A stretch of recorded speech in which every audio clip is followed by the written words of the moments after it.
ഓണത്തിന് എല്ലാവരും സന്തോഷത്തോടു കൂടി ഇരിക്കാൻ ഒരു ഗവൺമെന്റിന് ചെയ്യാൻ കഴിയുന്നതെല്ലാം ചെയ്തിട്ടുണ്ട്. എല്ലാവരുടെ കയ്യിലേക്കും പണം എത്തുന്നതിനുള്ള നടപടികൾ സ്വീകരിച്ചിട്ടുണ്ട്. റോഡിലൂടെ ഇപ്പോൾ പോകാൻ വയ്യ, ഒരു കാലത്തും ഇല്ലാത്ത തിരക്കാണ് എല്ലായിടത്തും. എൻ്റെ ഉള്ളിലുള്ള ഒരാഗ്രഹം ധനകാര്യ വകുപ്പ് കൂടി കൈകാര്യം ചെയ്യുന്നതുകൊണ്ട് ഈ തന്നിരിക്കുന്ന പൈസ മുഴുവൻ നിങ്ങൾ സ്പെൻഡ് ചെയ്യണമെന്നാണ്. ബാങ്കിലൊന്നും ഇപ്പോൾ കൊണ്ടുപോയിട്ടരുത്, ഇത് മുഴുവൻ ചെലവാക്കണം. അങ്ങനെ ഈ പണം നമ്മുടെ മാർക്കറ്റിൽ ഉണ്ടാകുമ്പോൾ നമ്മുടെ ഖജനാവിലേക്ക് വീണ്ടും പൈസ വന്നുകൊണ്ടിരിക്കും, ടാക്സായിട്ട് വന്നുകൊണ്ടിരിക്കും. അതൊരു 5-6 റൗണ്ട് കേരളത്തിൽ ഈ പൈസ ഇപ്പോൾ മുടക്കിയിരിക്കുന്ന പൈസ 5-6 റൗണ്ട് കറങ്ങുമ്പോൾ മണി ഇൻ സർക്കുലേഷനാണ്.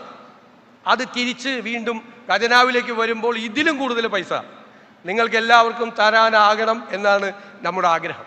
അപ്പോൾ എല്ലാവരും നന്നായി ചെലവാക്കുക.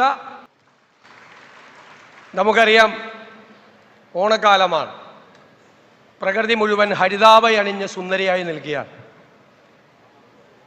ആ പ്രകൃതിയുടെ മനോഹാരിത മുഴുവൻ നമ്മുടെ ജീവിതത്തിലേക്കും കൂടി ഉണ്ടാകണം എന്നാണ് നമ്മുടെ എല്ലാവരുടെയും ആഗ്രഹം. ഓണക്കാലം ജാതി മത വർഗ വർണ്ണ വ്യത്യാസങ്ങൾക്ക് അതീതമായി നമ്മളെല്ലാവരും ഒരുമിച്ച് കൂടുന്ന അപൂർവമായ ഒരവസരമാണ്. ഈ ഓണത്തിൻ്റെ അനുഭവങ്ങൾ ഇനി വരാനുള്ള കാലത്തേക്ക് കൂടി തുടരണം എന്നാണ് എൻ്റെ വിനയപൂർവമായ അഭ്യർത്ഥന. നമുക്ക് നമ്മുടേതായ സവിശേഷതകളുണ്ട്. ആ സവിശേഷതകളെ ലോകത്തിൻ്റെ മുന്നിൽ നമുക്ക് അവതരിപ്പിക്കാൻ കഴിയണം. നമുക്കൊരു മനോഹരമായ ചരിത്രമുണ്ട്. ദൈവം നമുക്ക് വരദാനമായി നൽകിയ ദൈവത്തിൻ്റെ സ്വന്തം നാടുണ്ട്. 600 കിലോമീറ്റർ കടലുണ്ട്, 44 നദികളുണ്ട്, തടാകങ്ങളുണ്ട്, ലോകത്തെ മുഴുവൻ വിസ്മയിപ്പിക്കുന്ന പശ്ചിമഘട്ട മലനിരകളുണ്ട്. ഈ ചെറിയ സ്ഥലത്ത് ഇത്രയും വൈവിധ്യമുള്ള കാഴ്ചകൾ ലോകത്തൊരിടത്തും ഉണ്ടാകുമെന്ന് ഞാൻ കരുതുന്നില്ല. ലോകത്തിൻ്റെ മുഴുവൻ ടൂറിസം ഡെസ്റ്റിനേഷനാക്കി നമുക്ക് ഈ കേരളത്തെ മാറ്റണം.